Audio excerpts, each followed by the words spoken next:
জোর করে কারো মন পাওয়া যায় না, এটার আরেকটা প্রমাণ এই যে দেখেন, আমার একদিকে হচ্ছে পর্তুগালের জার্সি আর একদিকে হচ্ছে আর্জেন্টিনার জার্সি। কি ভাবছেন আমি দুই দলে সাপোর্ট করি? না, আমি আগে জানতাম হচ্ছে আমার পুরো পরিবার হচ্ছে আর্জেন্টিনা সাপোর্ট করে, এবং হচ্ছে বড় ছেলেকে নিয়ে যখন আমি জার্সি কিনতে গেলাম তখন সে তো আর্জেন্টিনা জার্সি কিনবে না। কেন?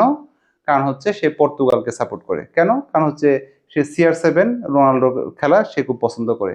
এখন আসলে আমি ভেবেছিলাম যে ঘরকে মনে হয় সংসারকে মনে হয় আমি এক করে ফেলেছি, কিন্তু না, এই জায়গায় কিন্তু আমি ব্যর্থ হয়েছি।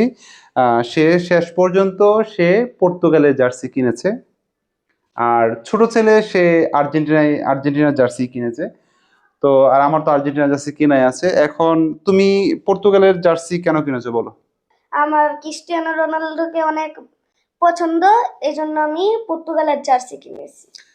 আর কি বলবো, আসলে বাহিরে সামলাইতে পারি কিন্তু যে ঘরে কিন্তু আমি সাপোর্টার সামলাইতে পারলাম না, ঠিক আছে। আর আমার জার্সি নাম্বার আর এই 7। যে জার্সি নাম্বার 7 নিয়ে এসেছে রায়ান, এটা তোমার জন্য। সামনে তো দেখাও। এটা তোমাকে, সামনে তো। হ্যাঁ সামনে, এটা তোমাকে গিফট করলাম এই জার্সি।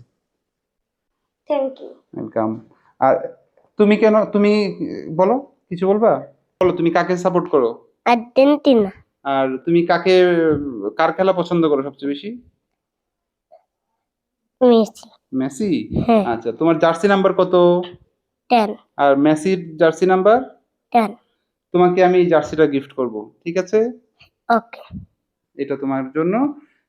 এটা হচ্ছে এই জার্সিটা, এই যে নাম লিখে এনেছি সায়ান 10, এবং এটা সায়ানকে আমি এই জার্সিটা গিফট করব। সামনেরটুকু দেখাও।